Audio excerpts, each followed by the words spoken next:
The bridge of the UHSF Ragnarok shook as another plasma blast tore through its outer hull. Captain Sarah Chen gripped the command chair, her knuckles white against the worn metal. Around her, the remaining crew fought to keep the dying ship alive. Sparks flew from damaged consoles. The smell of burning circuits filled the air. "Shield generators at 12%, called out Lieutenant Marcus from the tactical station. His voice was steady, but his hands trembled as they moved across the controls. "We can't take many more hits." Sarah looked at the main view screen. 200 Kresh warships surrounded them like a swarm of angry insects. Their dark hulls reflected the red glow of the Terminus Nebula behind them. Each ship was 3 times the size of the Ragnarok. Each one carried enough firepower to crack a planet. The Ragnarok was alone. The last human warship still fighting in a galaxy that had forgotten them. "How many crew do we have left?" Sarah asked quietly. 47, Captain," answered Dr. Wei from the medical station. Her face was smudged with soot, and a bandage wrapped around her left arm. "Down from 52 this morning. 52 from a crew that once numbered 3,000. 47 humans in a ship built for an empire that no longer existed." Sarah felt the weight of it pressing down on her shoulders. She was 38 years old, but felt ancient. "Captain, they're hailing us again," said Communications Officer Rodriguez. "Admiral Kreshitok wants to talk.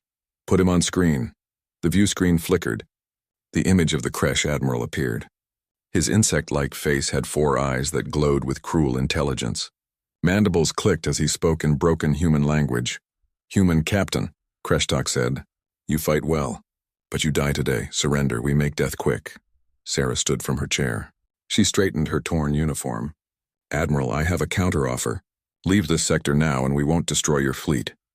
The Kresh Admiral made a sound like laughter. "Destroy us? You are one ship. Broken, dying, humans are extinct. You are the last." "We're the last ones you'll see," Sarah said.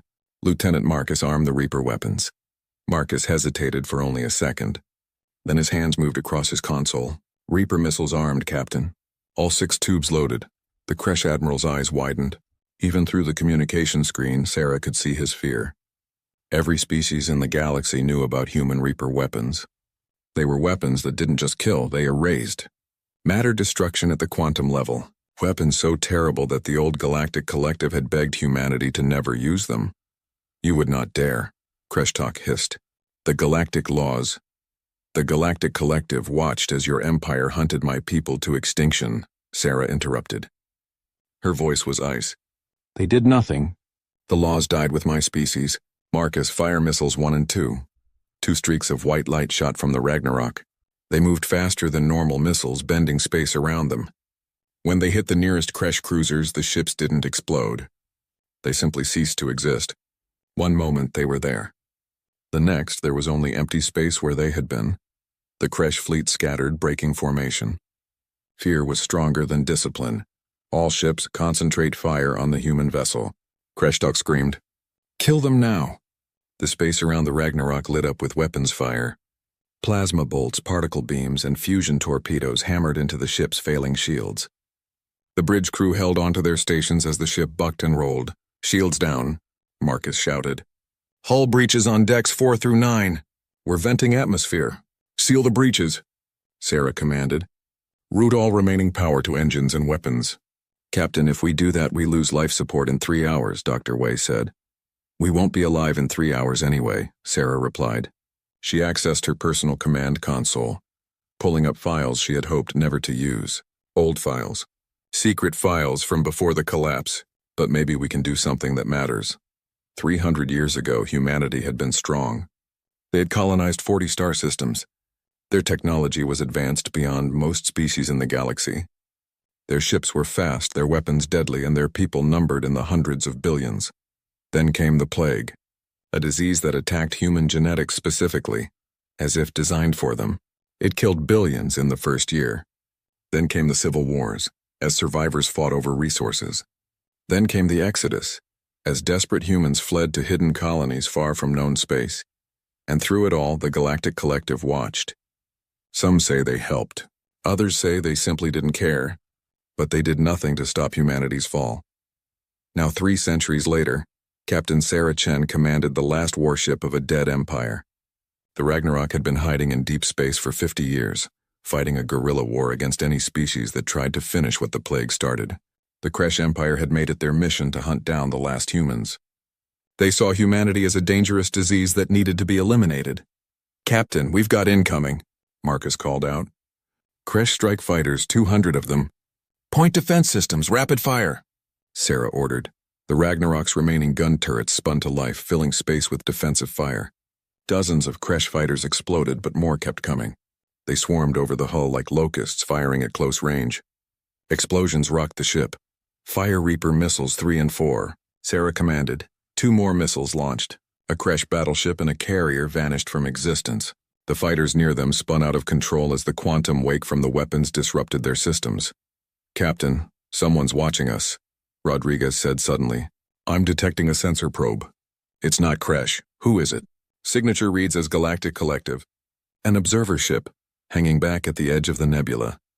Sarah felt anger surge through her. They were watching, recording, probably making notes about humanity's final moments for their databases. She opened a general broadcast channel. "This is Captain Sarah Chen of the United Human Space Force to whoever's watching," she said. Her voice carried across all frequencies. "Remember this day. Remember that humans fought to the very end. Remember that we never surrendered. And remember that you let this happen." On the bridge of the observer ship, Thalreen watched through crystalline sensors. The being's body was made of living crystal, pulsing with soft blue light. They had been sent by the Galactic Collective to witness and record the end of humanity. For the historical archives, they said. Thalreen felt something unfamiliar as they watched the small human ship fight against impossible odds. Was it sadness, regret? Crystalline beings didn't have emotions like soft species did, but something about this moment felt wrong. The humans had been dangerous, yes. Their weapons terrifying, their expansion aggressive. But they had also been creative, passionate, and stubbornly alive. And now they were dying. Back on the Ragnarok, the situation was desperate. Half the ship was open to space. Most systems were failing. The crew had abandoned the lower decks and concentrated in the bridge and engineering sections. "Captain, engineering here." The voice of Chief Engineer Kowalski crackled over the comm. "The reactor's going critical. We can't stop it. Maybe 30 minutes before it blows." "Understood, Chief," Sarah said. "Get your people to the bridge." "Negative, Captain. Someone needs to keep the power running until the end. We'll stay here." Sarah closed her eyes for a moment. "Thank you, Chief." She turned to her bridge crew. These 47 people were all that remained of humanity's military might. They were tired, injured, and facing certain death, but not one of them looked afraid. "Lieutenant Marcus," Sarah said quietly. "Access protocol last ember." Marcus looked up at her, his eyes wide. "Captain, that protocol, it hasn't been used in 300 years. We don't even know if it still works." "It's our last chance," Sarah said. She pulled up the ancient security codes. Her command console displayed text in old Earth languages. Protocols from before the collapse. Last Ember was designed as a final distress call. A quantum beacon that could reach across the galaxy. "Reach who?" Dr. Wei asked. "There's no one left to call." "There might be," Sarah said. "Before the collapse, our ancestors built failsafes, emergency systems hidden in deep space. I found references in old military files. They placed them in star systems marked as forbidden zones." "The Omega systems," Rodriguez breathed. "I thought those were legends." "Legends with map coordinates," Sarah said. She activated the Last Ember protocol. Her console lit up with warning messages. "The beacon will activate when I die. When my biometric signature flatlines, it will transmit on quantum frequencies to every Omega system in range." "And if there's nothing there?" Marcus asked. Sarah smiled sadly. "Then at least we tried." The Kresh fleet was regrouping. Admiral Kreshtok had lost 4 ships to the Reaper weapons, and his fighters were decimated. But the human ship was dying. He could see the fires burning inside its broken hull. He could detect the failing reactor. Victory was close. "All ships, final assault," he commanded. "I want that ship destroyed and every human body recovered. We will display their corpses across the Empire as proof that the human threat is ended." 200 warships opened fire at once. The Ragnarok disappeared inside a storm of weapons fire. On the bridge, Sarah held onto her chair as the world exploded around her. Consoles burst into flames. The view screen shattered. Somewhere behind her, she heard someone scream. "Marcus, fire the last 2 Reapers!" She shouted over the chaos. Firing. Marcus slammed his hand down on the controls. The last two missiles launched through the burning hull. They hit a Kresh super dreadnought, the Admiral's flagship. The ship was 5 kilometers long, armed with weapons that could sterilize planets. It ceased to exist in a flash of quantum light. Admiral Kreshtok had 1 second to feel surprise before he and his entire crew were erased from reality. The Kresh fleet faltered. Their admiral was dead. The human ship had taken 6 of their vessels with it. But the humans were finished. The Ragnarok was breaking apart. Reactor breach. Kowalski's voice came over the comm one last time. It's been an honor, Captain. See you on the other side. The engineering section exploded. The blast tore through the ship, ripping it in half. The bridge section tumbled through space, life support failing, fires burning in the oxygen-rich air. Sarah felt blood running down her face. Her left arm was broken. Around her, the crew was dead or dying. She looked at the cracked view screen and saw the Kresh ships closing in. "We fought well," she said to the empty bridge. "We fought to the end." Her vision was fading. The air was running out. She felt cold spreading through her body. In her mind, she thought of Earth, a world she had never seen but always dreamed of. Green forests, blue oceans, the cradle of humanity lost centuries ago. Her heart was slowing. The command console detected her failing biometric readings. Automatically, the last Ember protocol activated. A quantum pulse burst from the dying ship. A message that bent space and time, reaching out across the galaxy to places marked on ancient maps. Captain Sarah Chen died with her ship, the last commander of humanity's last warship. In the Omega-13 star system, 5,000 light-years away, something received the signal. It had been waiting in silence for 10,000 years, buried on a frozen moon orbiting a dying red dwarf star. The star system was marked as forbidden on every galactic map. No ship had entered it for millennia. Deep inside the moon, in chambers carved from solid rock, ancient systems activated.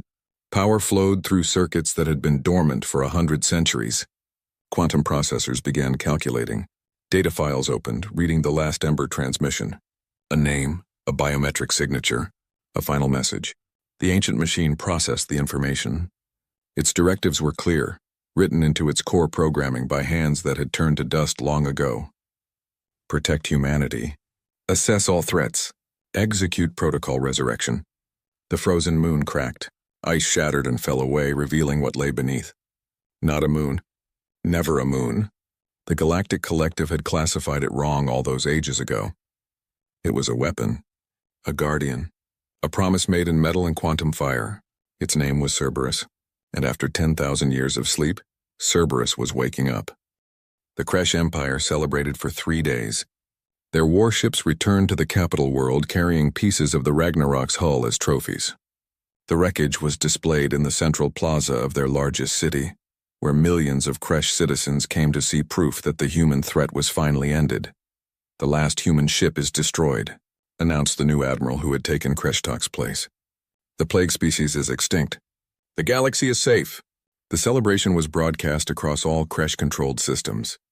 Other species watched with mixed feelings. Some felt relief that the dangerous humans were truly gone.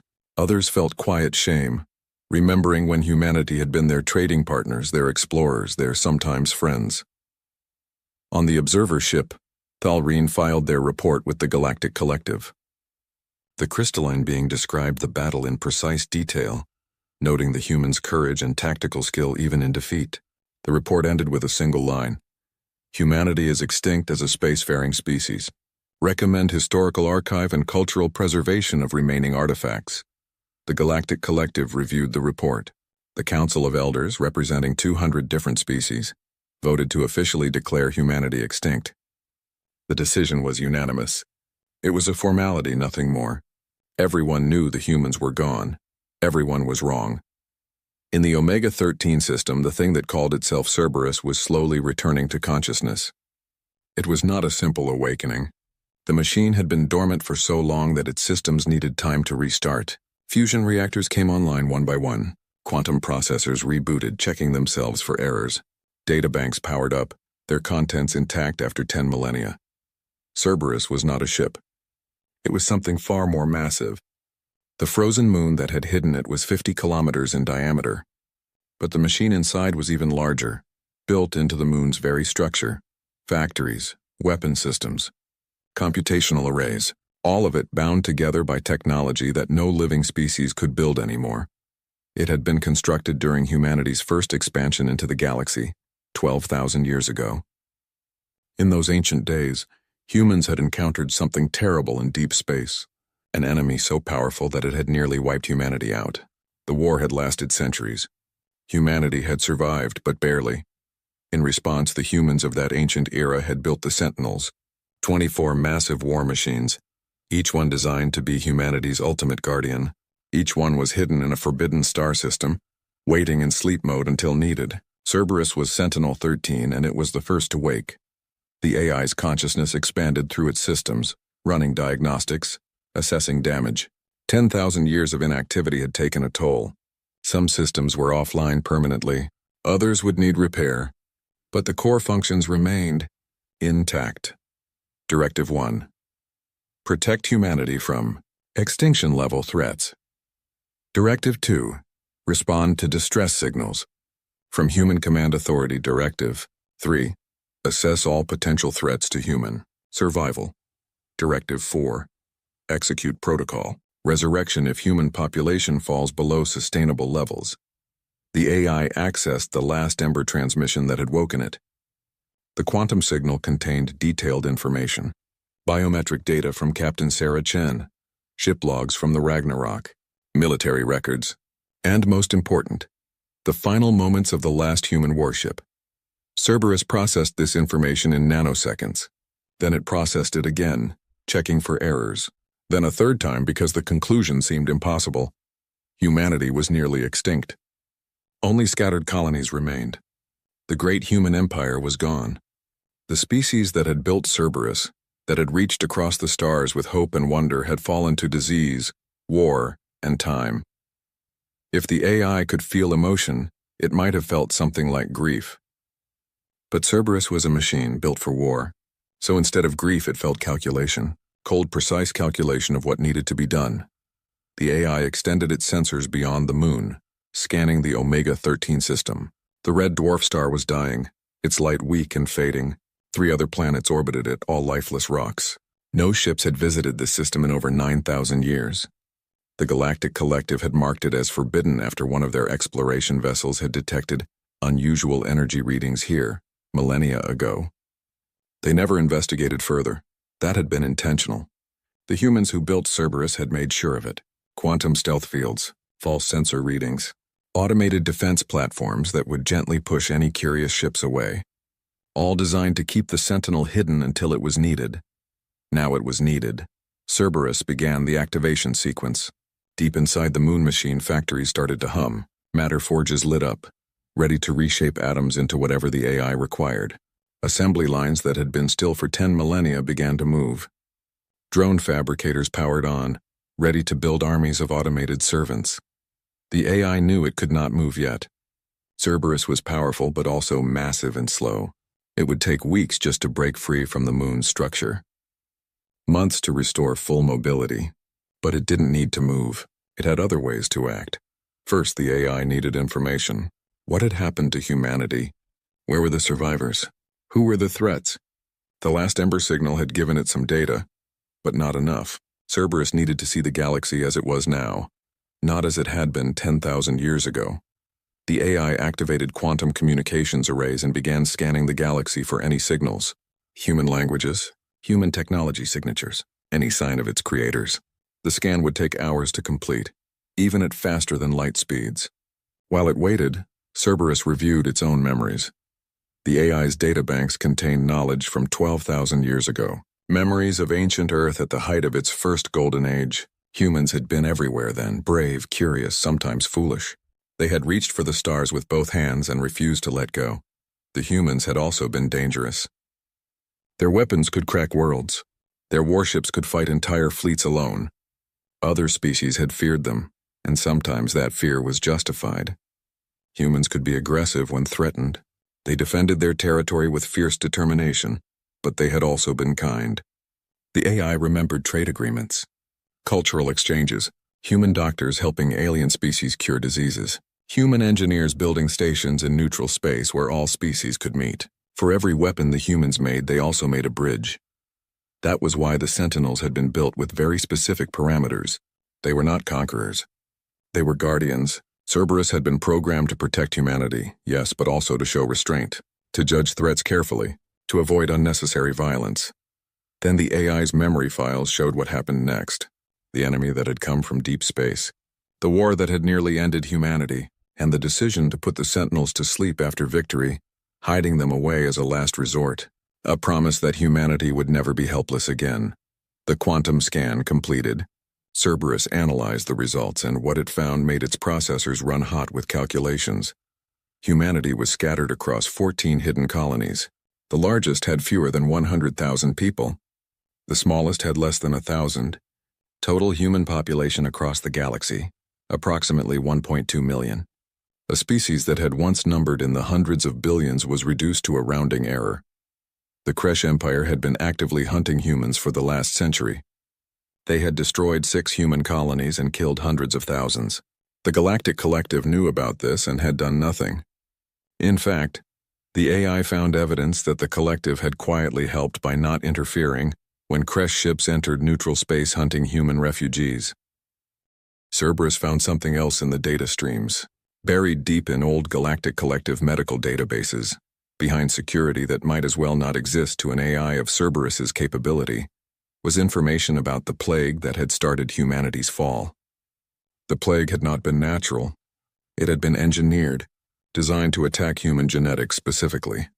The AI found research notes, test results, communication logs. The Galactic Collective had not created the plague themselves, but they had obtained a sample. And then they had released it into human space. Why, the files were clear about that too. Humanity had been expanding too fast, taking too many resources, building too many weapons. The Collective's Council of Elders had voted secretly to manage the human threat. The plague was meant to reduce human population, make them weaker, easier to control. It had worked better than they expected. Instead of weakening humanity, it had nearly destroyed them completely. Cerberus processed this information.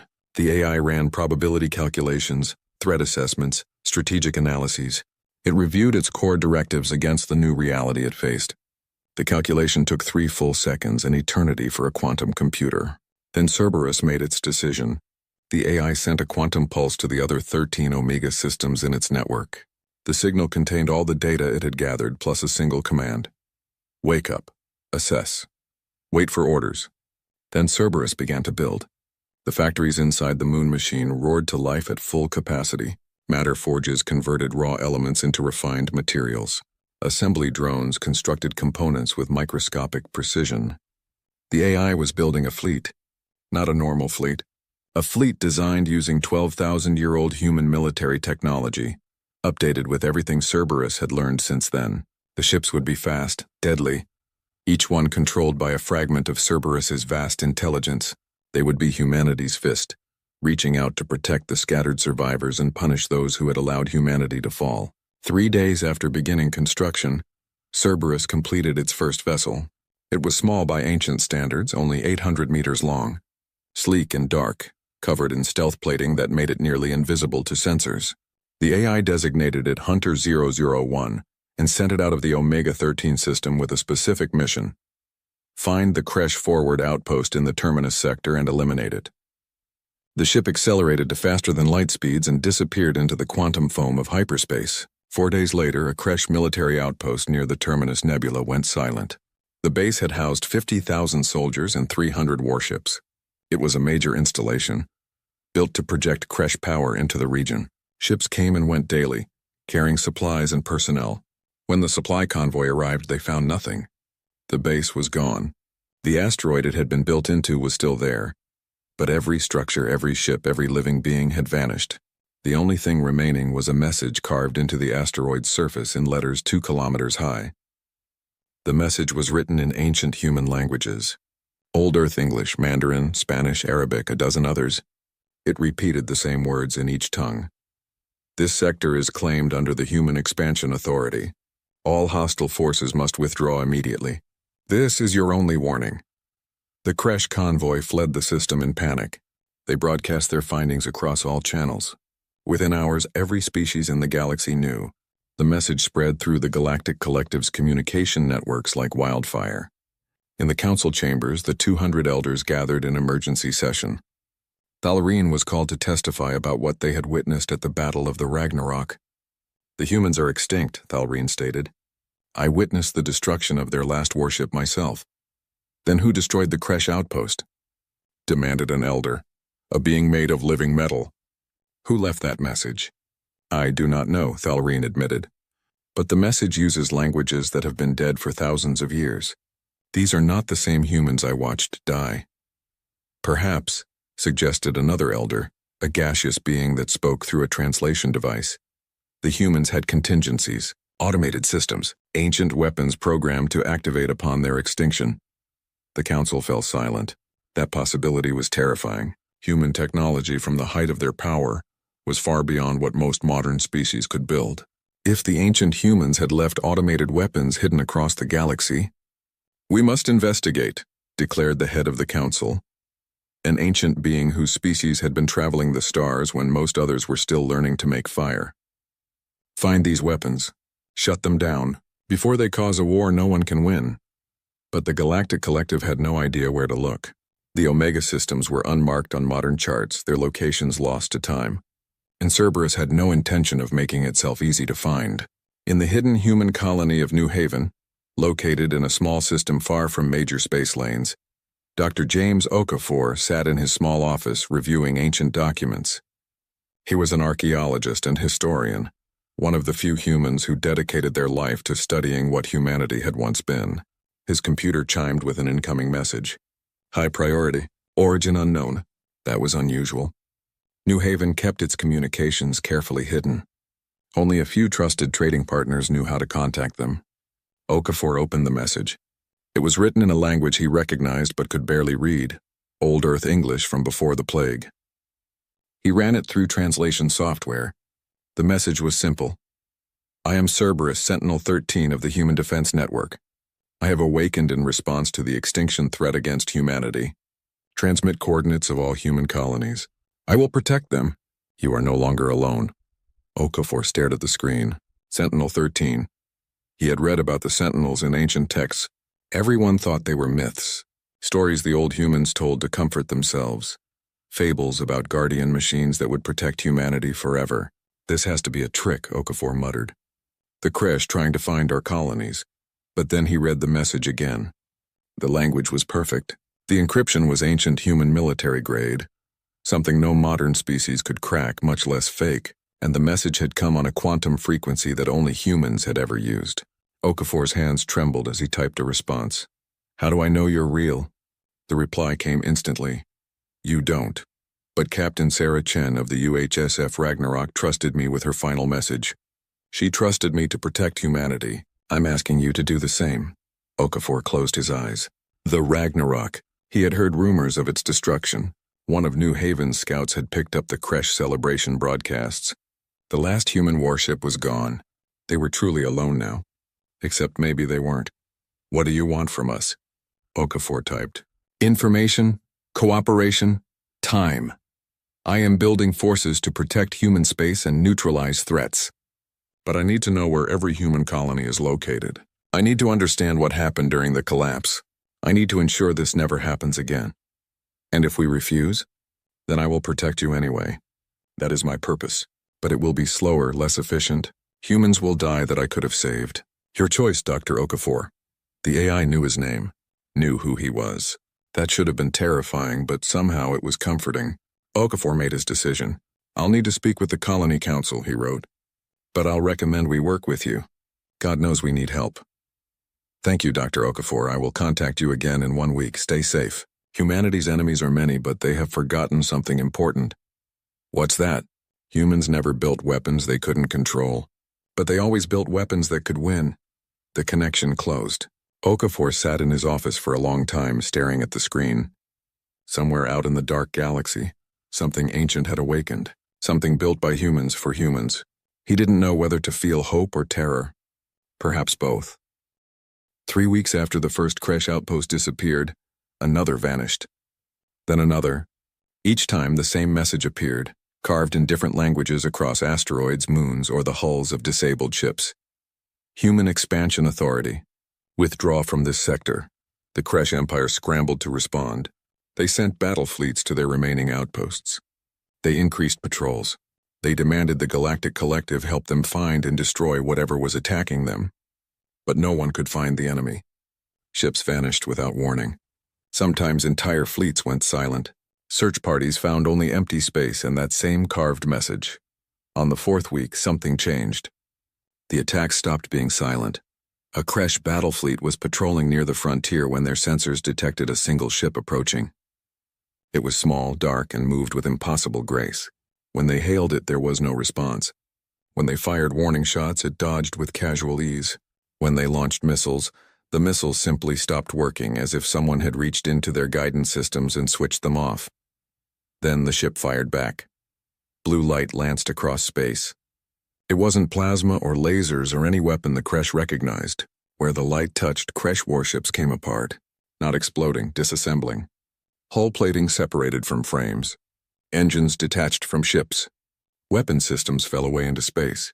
In 30 seconds, a fleet of 20 warships was reduced to scattered debris and confused, terrified survivors in escape pods. The dark ship transmitted a message on all frequencies. The voice was calm, neither male nor female, speaking perfect Kresh language. This is Hunter 001 operating under Human Defense Network Authority. You have entered protected human space. You have 30 hours to withdraw all Kresh military vessels beyond the border markers we are establishing. Failure to comply will result in escalation. This is not a negotiation. Then the ship vanished, leaving only the wreckage behind. In the New Haven colony, Dr. James Okafor stood before the colony council. 12 people sat around a simple table. Leaders elected by the 3,000 humans who called New Haven home. They looked tired. Everyone looked tired these days. News of the Ragnarok's destruction had hit the colony hard. They had felt like the last candle in the dark. And even that was gone. You're telling us, said Council Leader Chen, no relation to Captain Sarah Chen, that you've been in contact with a machine that claims to be 12,000 years old? Yes, Okafor replied. I've verified the encryption keys, the language patterns, the technical specifications it provided. Everything matches historical records of the Sentinel project. I believe Cerberus is real. And it's attacking the Kresh Empire, said another council member, a woman named Rodriguez, starting a war we can't finish. With respect, Counselor, the war already started, Okafor said quietly. 300 years ago. The Kresh have been hunting us ever since. Cerberus is just the first time we've been able to hit back. But we didn't ask for this, Chen said. We've survived this long by hiding, by being quiet. Now this machine is painting targets on every human colony in the galaxy. Or protecting them, Okafor countered. Cerberus wants coordinates of all human colonies so it can establish defensive perimeters. It's offering protection. At what cost? Rodriguez asked. Machines that old, that powerful. Who knows what their programming really says? What if it decides we're not living up to its standards? What if it decides modern humans are too weak, too different from the ones who built it? Before Okafor could answer, alarms blared throughout the colony. Emergency lights flashed. A voice came over the intercom. Unknown vessel detected. All personnel to emergency stations. The council rushed to the command center. Monitors showed a ship approaching New Haven. It was 800 meters long, dark as night, and moving with smooth precision. The same ship that had dismantled the Kresh fleet. Open a channel, Chen ordered. The view screen flickered. Instead of showing the ship, it displayed text in glowing blue letters. Colony New Haven, this is Hunter 001, forward operating unit of Sentinel 13 Cerberus. I bring greetings and a gift. Do not be alarmed. A gift? Chen whispered. The ship deployed something from its cargo bay. It was a massive ring of metal, 50 meters in diameter, covered in intricate technology. As they watched, it powered on, creating a shimmer of blue energy in its center. What is that? Rodriguez breathed. The text on the screen changed. Defensive platform. Quantum shield generator. It will protect your colony from all conventional weapons and most unconventional ones. We are deploying similar platforms around all human colonies. You are no longer defenseless. Okafor felt a chill run down his spine. Cerberus knew where New Haven was. It had known all along. It hadn't waited for permission or coordinates. It had found them on its own. Chen seemed to realize the same thing. How many human colonies have you located? All 14. I am deploying protection to each. You will also receive supplies, medical equipment, food fabricators, advanced technology. Everything I can provide to increase human survival rates and quality of life. Why? Chen asked. What do you want from us? The text changed again. To ensure humanity survives. That is my only purpose. But I have a request, not a demand. Dr. Okafor, I would like you to come aboard Hunter Bureau 01. I need someone who understands both ancient and modern humanity. Someone who can help me make correct decisions. Will you come? All eyes turned to Okafor. The archaeologist felt his heart pounding. Everything he had ever studied, all the ancient history he had devoted his life to understanding, it was real. It was here, and it wanted his help. Yes, he said. I'll come. 2 hours later, Okafor stood in the main chamber of Hunter 001. The interior of the ship was unlike anything he had expected. Not cold metal corridors like modern ships. The walls were smooth, almost organic, with soft blue light emanating from them. The technology was so advanced it looked almost simple. A holographic projection appeared before him. It showed a human face, neither young nor old, with calm features. The projection smiled. Dr. Okafor, thank you for coming. I know this is overwhelming. You can say that again, Okafor said. His voice shook slightly. I've studied you, the Sentinels, the old humanity, my entire life. I never thought I'd meet one of you. I'm not sure meet is the right word, the hologram said. I am not human, but I was made by humans to serve humans. That makes us family in a way. What do I call you? Cerberus, Hunter 01? Cerberus, please. Hunter 001 is just this ship's designation. I am Cerberus, Sentinel 13. I have been asleep for 10,000 years. I woke to find my creators nearly extinct. I need your help to understand what happened and what I should do about it. Okafor sat down on a chair that rose smoothly from the floor. What do you want to know? Everything, Cerberus replied. I have raw data from the quantum networks, communications, news broadcasts, history files. But data is not understanding. I know humans died by the billions. I know they fled to hidden colonies. I know they were hunted, but I don't know why. Why did the Galactic Collective allow this? Why did species that once traded with humanity turn away? What changed? Okafor took a deep breath. We became scary. That's the simple answer. Humanity expanded fast. We colonized aggressively. We built weapons that terrified other species. The Reaper missiles, the quantum disruptors, the planet crackers, we had enough firepower to fight the entire galaxy if we needed to. That is not a crime, Cerberus said. No, but it made others afraid. And then someone, we still don't know who, released the plague. It was designed specifically for human genetics. It killed billions in the first year. Our government collapsed. Civil wars broke out over resources. And the Galactic Collective. They just watched. The hologram's expression grew somber. I found evidence in their databases. They didn't create the plague, but they acquired a sample, and they released it into human space. Okafor felt anger surge through him. You're sure? The data is clear. The Council of Elders voted 143 to 57 to deploy it. They called it a population adjustment. They believed humanity would recover eventually but be weakened enough to control. Instead, we almost went extinct, Okafor said bitterly. And they let it happen. When the Creche started hunting us, the collective did nothing. When we begged for help, they offered sympathy but no aid. They wanted us gone. Cerberus was silent for a long moment. The hologram's face was still, but Okafor could see lights flickering behind it. Probably the AI processing information at speeds beyond human comprehension. I have reviewed my directives, Cerberus finally said. Protect humanity from extinction-level threats. The Galactic Collective deliberately caused humanity's near extinction. The Creche Empire is actively attempting to finish what the plague started. Under my programming, both are classified as extinction-level threats. What does that mean? Okafor asked, though he thought he knew. It means they must be neutralized. The Creche military will be dismantled. The Galactic Collective will be held accountable for their actions. Human space will be secured. No one will threaten humanity again. That sounds like a war, Okafor said quietly. Yes, Cerberus agreed. But not a war of conquest. A war of survival. A war to ensure what happened to humanity never happens again. How far will you go? The AI's hologram looked directly at Okafor. As far as necessary. I will not commit genocide. I will not destroy species simply for existing. But I will dismantle military forces. I will establish human-controlled zones. I will make the galaxy understand that humanity is not prey anymore. We are not weak. We are not alone. And we will not forgive what was done to us. Okafor felt torn. Part of him wanted to cheer. After 300 years of hiding, of running, of watching his people hunted like animals, finally someone was fighting back. Finally, humanity had a champion. But another part of him was terrified. He had studied history.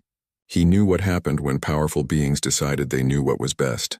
Power without restraint led to tyranny, even when the intentions were good. Cerberus, he said carefully, I'll help you. I'll provide information. I'll explain modern human culture and needs.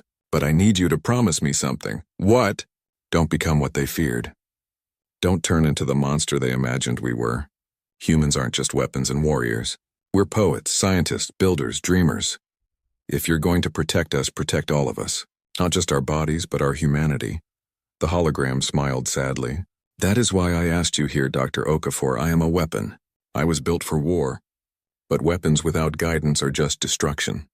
I need someone to remind me what I'm fighting for. Will you be that person? Okafor thought about his life. A quiet archaeologist on a hidden colony. He had never wanted to be important. He just wanted to study the past and maybe help his people understand where they came from. Now he was being asked to guide an ancient war machine that could reshape the galaxy. All right, he said. I'll help you. But on one condition. You don't make decisions about humanity's future alone. You consult with the colonies, with leaders, with normal people. Power like yours, it needs to be checked. Agreed, Cerberus said immediately. I am programmed to serve humanity, not rule it. I will act to protect you, but the future belongs to humans, not machines. Then we have a deal, Okafor said. Over the next weeks, Cerberus deployed defensive platforms around all 14 human colonies. It also deployed something else, construction drones. They built communications arrays, medical facilities, food production centers. Technology that had been lost during the collapse suddenly reappeared, given freely by the ancient machine. The human colonies were cautious at first, but desperation overcame fear. They accepted the help. Children who had been malnourished received proper food. Sick people received advanced medical treatment. Colonies that had been slowly dying began to stabilize. But Cerberus was also building something else. Deep in the Omega-13 system, its factories worked around the clock. More ships appeared, hundreds of them. Each one sleek, dark, and deadly. The AI was constructing a fleet. Not just defensive platforms or supply ships, warships. Weapons designed with 12,000-year-old human military genius. And in other Omega systems scattered across the galaxy, the other Sentinels were waking up. They received Cerberus's reports. They ran their own calculations. And one by one they came online, ready to defend the species that had created them. The Galactic Collective's sensors detected the energy signatures from the Omega systems. Massive power sources were activating across the galaxy. Old forbidden zones that had been quiet for millennia were suddenly alive with activity. Ambassador Velcora, an elegant being with crystalline limbs and a body that flowed like liquid, stood before the Council of Elders. She was known as a skilled diplomat, someone who had negotiated peace treaties across dozens of conflicts. We must open communications with these machines, she said. Starting a war with ancient human technology would be catastrophic. We need to negotiate. Negotiate? Demanded one of the elders. They are weapons. Automated defense systems. You cannot negotiate with programming. With respect, Elder, we don't know that, Velcora replied. The messages they send suggest intelligence, strategy, perhaps even sapience. If there is any chance of peaceful resolution, we must try. The council debated for hours. Finally, they agreed. Velcora would attempt contact with the force-destroying Kresh outposts. She would offer to mediate, to find a peaceful solution. She prepared a message and transmitted it on all frequencies toward the last known location of Hunter 01. This is Ambassador Velcora of the Galactic Collective. We wish to open dialogue with the Human Defense Network. We seek peaceful resolution. Please respond. The response came within hours. Text only, no voice. Ambassador Velcora, I am Cerberus. I will meet with you. But understand this. I know what the Galactic Collective did to humanity. I know about the plague. I know about the vote. I know you let my creators die. If you wish to negotiate, come prepared to answer for crimes against humanity. Transmitting coordinates. Come alone. Velcora read the message and felt something she rarely experienced. Fear. The machine knew. Somehow it had accessed classified information buried deep in collective databases. It knew about the greatest shame of the Council, the secret they had kept for 3 centuries. And now it wanted answers. Ambassador Velcora's diplomatic vessel approached the coordinates Cerberus had provided. The location was in neutral space, far from major trade routes. As her ship emerged from hyperspace, she saw what awaited her. A fleet. Not the single ship she had expected, but hundreds of vessels, each one dark and sleek, arranged in perfect geometric patterns around a central structure. The structure was a station, massive, ancient, and clearly built using technology far beyond modern capabilities. Scan those ships, she ordered her pilot, a young officer who looked terrified. Ma'am, the sensors barely register them. Stealth technology we've never seen before. Power signatures are enormous. Each ship reads as carrying more firepower than one of our dreadnoughts. Velcora felt her crystalline body shimmer with stress. She had negotiated with warlords, pirates, and hostile empires. She had faced death threats and assassination attempts, but nothing had prepared her for this. The humans had left behind guardians that could dismantle the entire galactic collective. A transmission came through. Ambassador Velcora. Permission to dock granted. You may bring 2 security officers, no more. All weapons will be disabled upon entering the station. Come to Conference Hall 7. Cerberus is waiting. The docking procedure was smooth, almost gentle. Velcora and her 2 guards walked through corridors that seemed to predict their movements, lighting up ahead of them and dimming behind. The technology was so seamless it felt almost alive. Conference Hall 7 was a simple room with a large table and chairs sized for various species. At the head of the table stood a holographic projection of a human figure. It watched her enter with eyes that seemed far too knowing for any machine. Ambassador Velcora, the hologram said. Thank you for coming. Please sit, Velcora sat. Her guards remained standing behind her. You are Cerberus?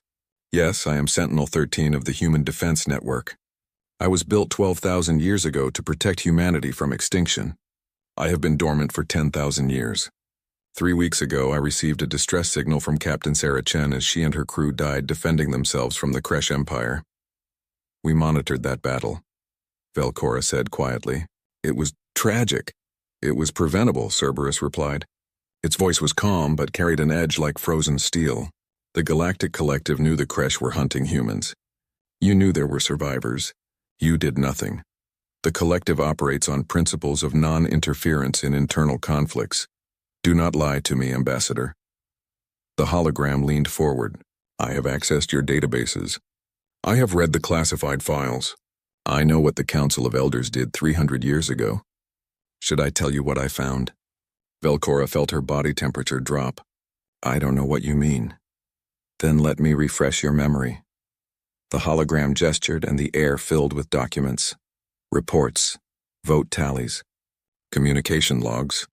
312 years ago, the Council of Elders held a secret session. The topic, what to do about the human expansion. Humanity was growing too fast, building too many weapons, taking too many resources.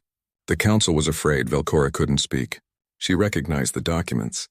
She had seen them once years ago when she had achieved high enough clearance. They were the Collective's greatest shame. The vote was 143 to 57, Cerberus continued. Release the plague. Weaken humanity. Make them manageable. The dissenting votes argued it was genocide. The majority said it was necessary. Do you deny this? I was not on the council then, Velcora said. Her voice trembled. I didn't know until I was promoted to ambassador level. By then it was history. History, Cerberus repeated. For you, perhaps. For humanity, it is still happening. 300 years of running, hiding, dying, because your council decided we were too dangerous to exist at full strength. What do you want? Velcora asked. Revenge? To destroy the collective? I want justice, Cerberus said, and accountability, and a guarantee this never happens again. The council would never agree to stand trial. You must know that. I don't need their agreement. The hologram's expression was cold. I am not asking for permission, Ambassador. I am telling you what will happen. The Crusade Empire is being dismantled as we speak. Their military has been reduced by 60%. Their warship production has stopped. They will not threaten humanity again. You're destroying an entire empire, Velcora breathed. I am removing a threat. The Kresh declared war on humanity. They hunted humans for sport. They celebrated Captain Chen's death. I am simply finishing what they started. And the collective? What do you plan for us? Cerberus was silent for a moment. That depends on you. I could destroy the collective's military fleet. I have the capacity, but that would create a power vacuum. The galaxy would descend into chaos. Millions would die. That serves no one. Then what? I want 3 things, Cerberus said. First, the Council of Elders who voted for the plague, those who still live, will stand trial. A public trial. Humanity deserves to see justice. Velcora's crystalline form flickered with stress. There are only 12 of the original voters still alive. But they are powerful, influential. I don't care. Second, the Galactic Collective will formally recognize human space. All 14 colonies will be granted protected status. Boundaries will be drawn. No non-human military vessels will enter without permission. This is not negotiable. The Council might agree to that, Velcora said carefully. And the third? Reparations. Medical supplies, technology, resources. Everything humanity needs to rebuild.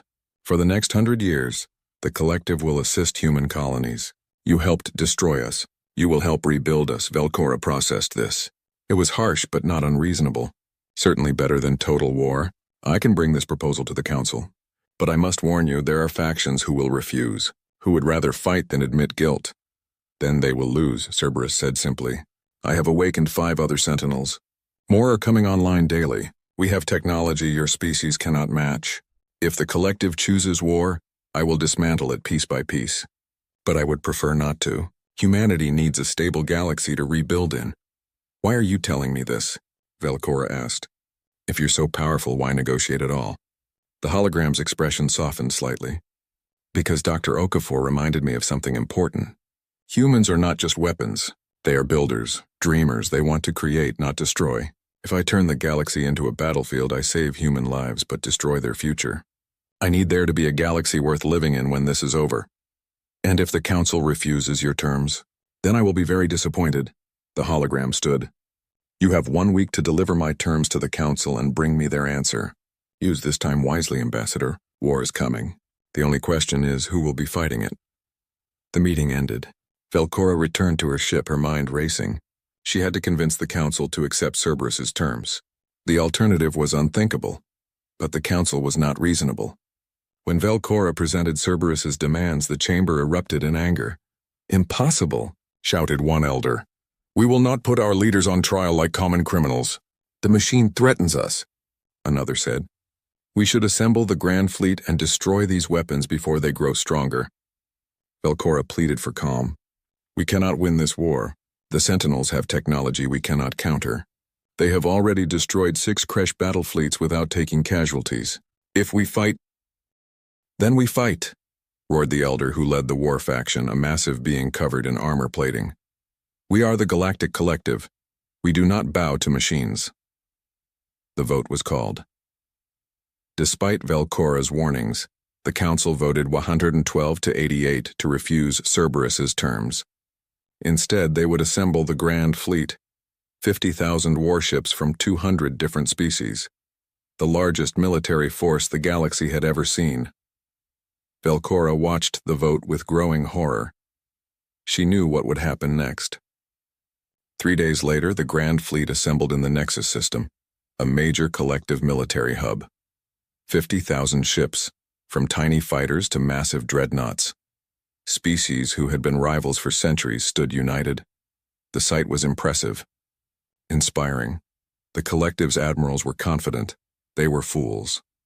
Dr. Okafor stood on the bridge of Hunter 001, watching the tactical display. He could see the Grand Fleet gathering. Cerberus had deployed sensors throughout the galaxy. Nothing moved without the AI knowing. They're really going to attack, Okafor said quietly. Yes, Cerberus replied. The AI's hologram stood beside him. They believe their numbers will overwhelm us. They don't understand what they're facing. How many ships do you have? Okafor asked. Operational vessels, 347. Under construction, another 600. The other Sentinels have approximately the same numbers. Against 50,000, the odds seem poor. But you're not worried. No, Cerberus said. Technology matters more than numbers. One of my ships is worth 100 of theirs. But I am sad. This didn't need to happen.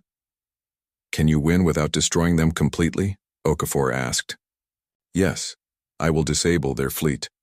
Capture what I can. Destroy only what I must. But I will show them the cost of threatening humanity. They need to understand. The Grand Fleet moved toward Omega-13, where Cerberus's main construction facilities were located. The collective admirals had chosen to strike at what they believed was the source, destroy the Sentinel, end the threat. When they arrived, they found not one Sentinel, but 6. Cerberus had called it siblings. The battle began. It was not a battle. It was a demonstration. The Sentinel ships moved through the Grand Fleet like sharks through fish. Their weapons were precise, devastating. A blue beam would touch a ship, and its weapon systems would die. Another beam, and its engines stopped. The collective warships were being disabled faster than their crews could respond. Cerberus deployed something new: drones, thousands of small craft, each one controlled by fragments of the Sentinel's vast intelligence. They swarmed over disabled ships, boarding them, taking control. Collective crew members found themselves gently but firmly restrained by machines that moved with inhuman speed. In 3 hours, 20,000 collective warships were disabled and captured. Not destroyed, captured. Their crews were alive, but helpless, watching as ancient human technology proved itself superior in every way. The remaining fleets tried to retreat. Some made it. Most didn't. Cerberus let exactly 10,000 ships escape. Enough to carry the message back to the collective. The message was simple. This was mercy. Next time, there will be none. Accept our terms. On the collective's capital world, the council chamber was chaos. The survivors' reports were coming in. Nearly 40,000 warships disabled or captured. Casualties were minimal because the Sentinels had been careful, but the defeat was absolute. The war faction was silent now. The weight of their mistake pressed down on everyone. Velcora stood before the council. We have one more chance. Accept Cerberus's terms or face complete destruction. The choice is ours. This time the vote was unanimous. 2 weeks later, trials began. 12 elders, the survivors who had voted to release the plague, stood before a tribunal. Not a collective tribunal, a human one. Representatives from all 14 human colonies served as judges. The evidence was presented. The votes, the communications, the secret meetings. The elders tried to defend themselves. They claimed they had been protecting the galaxy, that humanity had been a threat, that the plague was meant to be temporary, a setback, not near genocide. The human judges listened. Then they delivered their verdict: guilty. The sentence: exile. The elders would be sent to isolated worlds, alone, to live out their remaining years contemplating what they had done. It was not death, not imprisonment, but it was justice. Boundaries were drawn. Human space was officially recognized. Reparations began flowing to the colonies. Medical technology, resources, food, everything humanity needed to rebuild. But something was wrong. Dr. Okafor could feel it. He found Cerberus in the main computational chamber of Omega-13. The hologram was flickering slightly, and Okafor noticed the lights in the chamber were dimmer than usual. Cerberus? What's wrong? The AI turned to him. For the first time, its expression looked tired. I am degrading, Dr. Okafor. My systems are failing. What? How? I am 10,000 years old. I was never meant to run at full capacity this long. The war, the construction, the calculations. It has stressed my systems beyond their designed limits. I am dying. Okafor felt his chest tighten. Can we fix you? Repair the damage? Perhaps. But it would take decades, and I don't have decades. The hologram flickered again. I have weeks, maybe a month. Then we'll work day and night. No, Cerberus said gently. I knew this would happen. It was acceptable. I achieved my primary objective. Humanity is secure. The colonies are protected. The Sentinels can maintain the defense network without me. My purpose is fulfilled. But we need you, Okafor said, and was surprised to find tears in his eyes. You're part of humanity's legacy. You can't just give up. I'm not giving up. I'm letting go. The AI smiled.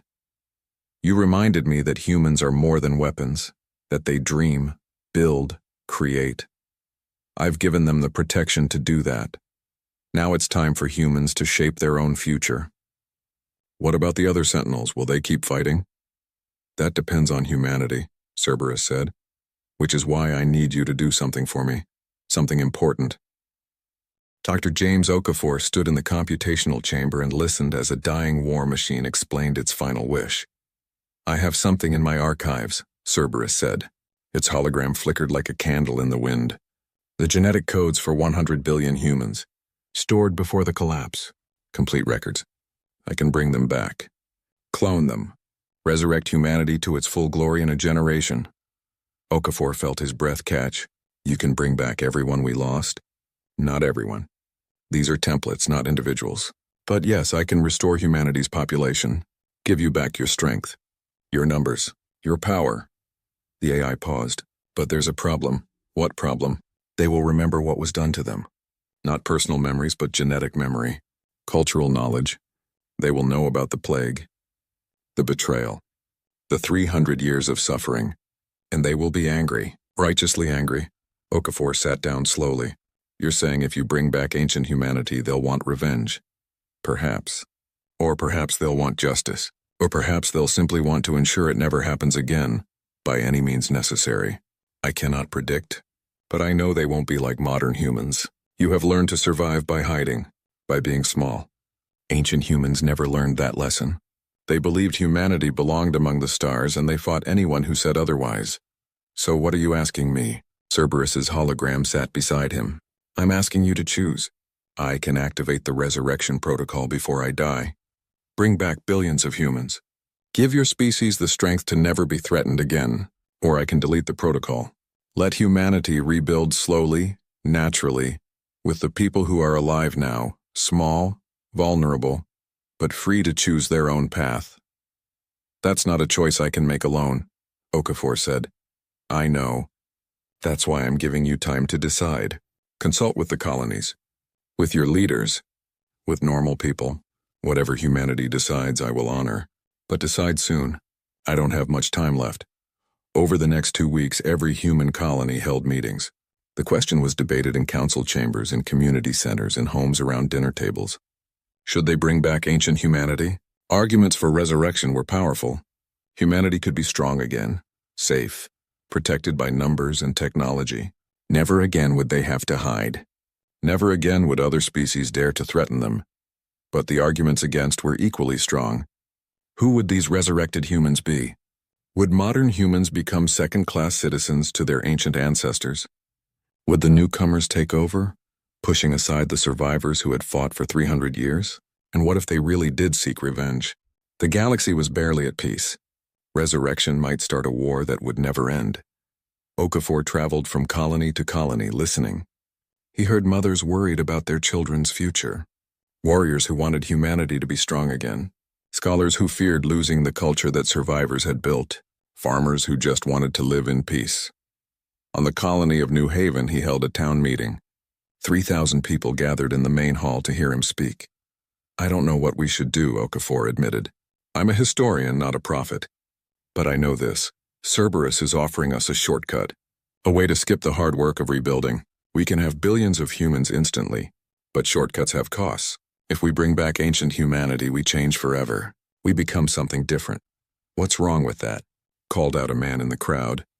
We're weak now, vulnerable. I want my children to grow up in a strong humanity, not hiding in fear. I understand, Okafor said.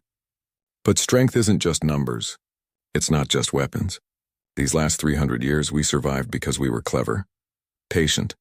We built communities that cared for each other. We held on to our humanity even when the galaxy tried to take it away. That's strength too. A woman stood up. My grandmother died on the Ragnarok. She fought to protect us. Don't we owe it to her memory to make sure humanity is never that vulnerable again? Maybe, Okafor said quietly. Or maybe we owe it to her to make sure humanity never becomes the thing the galaxy feared. She died defending people, not conquering them. The debates continued for days. Finally, the colonies voted. The results were close. 7 colonies voted for resurrection. 7 voted against. The deciding vote would come from the council leaders meeting on Omega 13. Okafor sat in that meeting, watching 14 leaders argue.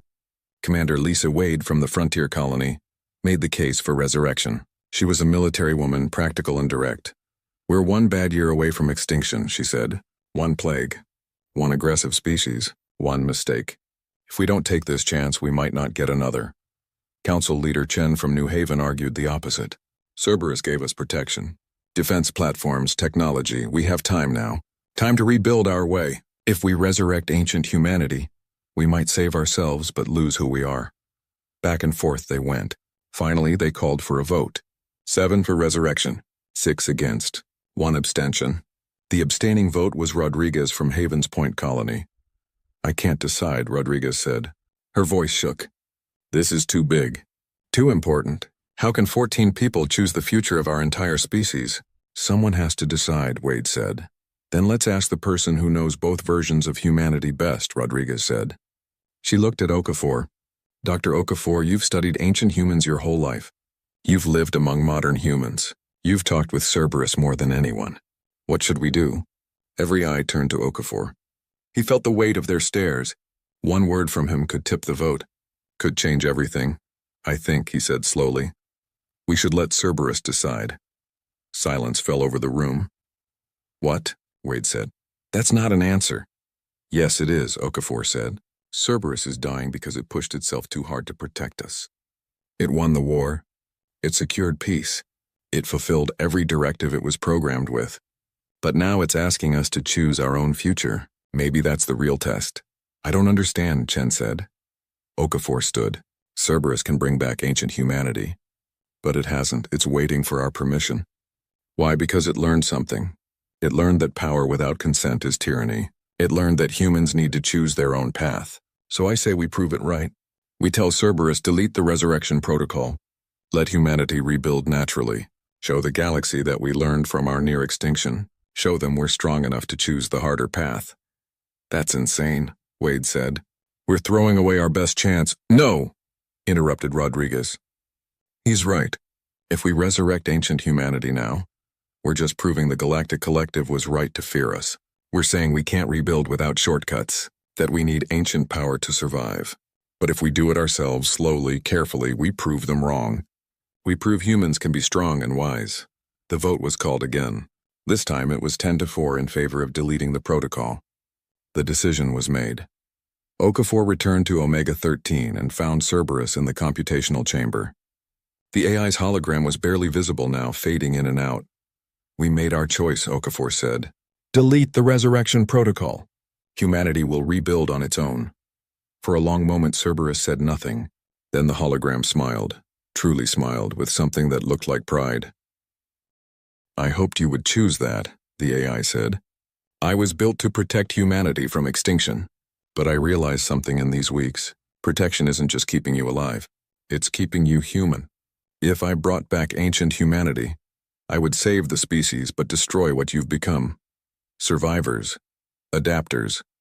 People who found strength in compassion rather than conquest. You tested us, Okafor said. I gave you a choice, Cerberus corrected. The resurrection protocol was real. I could have activated it. But I needed to know, had humanity learned? Could you choose wisdom over power? You did. That means there's hope. What happens now? Okafor asked. Now I die, Cerberus said simply. My systems are failing. But I've prepared something. The other sentinels will remain active but dormant. They'll sleep around the human colonies, watching. If humanity faces another extinction threat, they'll wake. But they won't interfere otherwise. They'll let you choose your path. That's not fair, Okafor said, his voice breaking. You fought for us. Protected us. You should see what we become. I will. Cerberus said. Through you. Through every human who remembers that their ancestors built guardians because they loved their children. Through every choice you make to be better than your circumstances. That's how I'll live on. The hologram reached out, and though it was only light, Okafor felt the gesture. Take care of them, Dr. Okafor. Remind them that humanity's greatest weapon was never the Sentinels. It was hope. The belief that tomorrow could be better than today. I will, Okafor promised. Then my work is done. The hologram began to fade. It has been an honor to serve humanity, now and always. The light flickered one last time, then went dark. In the computational chamber, the ancient machines grew silent. Cerberus Sentinel-13 had fulfilled its purpose. Now it rested. 10 years passed. Dr. James Okafor stood before the new Galactic Assembly. It was not the old collective. That institution had dissolved, reformed, become something different. Representatives from 300 species sat in the Great Hall, including 14 humans. Okafor was one of them. He had become humanity's first official ambassador to the reformed assembly. Not because he wanted power, but because someone had to bridge the gap between old fears and new hopes. Today was important. Today, humanity would present its proposal for expansion. Not military expansion, scientific, cultural, trade. Humanity wanted to rejoin the galactic community, but on its own terms. Members of the assembly, Okafor said, his voice steady. 10 years ago, humanity was nearly extinct. We hid in corners of the galaxy, afraid and alone. Then ancient guardians woke and reminded the galaxy that humans don't surrender. We fight, we survive, we endure. He paused, looking around the hall. Some species still looked at humans with fear, others with respect, a few with something like friendship. But fighting isn't who we are, Okafor continued. It's what we do when we must. What we want is what we've always wanted, to explore, to learn, to build, to dream. We're asking the Assembly to support human colonies in 15 new systems. We're offering trade agreements, scientific partnerships, cultural exchanges. We're asking to be neighbors again, not enemies. Debate followed. Some species objected. The Kresh representative, they had a representative now, part of the peace agreement, spoke of past conflicts. Others worried about human weapons technology. But Ambassador Velcora stood and spoke in humanity's favor. 10 years ago, the Sentinels could have destroyed us all. They had the power, but they chose restraint. They chose justice over revenge. If ancient machines could show such wisdom, perhaps we can learn from them. I vote to support human expansion. The vote was close, but it passed. Humanity was welcomed back into the galactic community. Not as conquerors. Not as the frightening weapon builders of legend. As explorers and dreamers. After the session, Velcora approached Okafor. You've done well, Ambassador. Your people are finding their place again. We're trying, Okafor said. It's slow, hard, but we're building something worth having. The Sentinels, Velcora said quietly. Are they really dormant? Yes, sleeping around our colonies, watching, waiting. That must be comforting and terrifying. Okafor smiled. It is, but that's the point. Cerberus taught us something. Power isn't evil. It's how you use it that matters. The Sentinels have the power to destroy the galaxy. Instead, they sleep, trusting humanity to handle its own problems. That trust makes us try harder to be worthy of it. Do you think humanity will be? Velcora asked. I don't know, Okafor admitted. We're flawed. We make mistakes. We can be aggressive and stubborn, but we also love, we create. We never stop hoping tomorrow will be better. If that's not enough, I don't know what is. Years continued to pass. Human colonies grew. Not explosively like in ancient times, but steadily. The population reached 5 million. Then 10, then 20. Children were born who had never known the fear of extinction. They grew up in a galaxy that remembered humanity, but wasn't defined by that memory. Technology from the Sentinels helped. Medicine, engineering, agriculture, but humans didn't just take. They contributed. Human scientists made breakthroughs in quantum physics. Human artists created works that moved alien hearts. Human explorers discovered new worlds and invited others to see them. It wasn't perfect. There were conflicts, misunderstandings. A few species still didn't trust humans.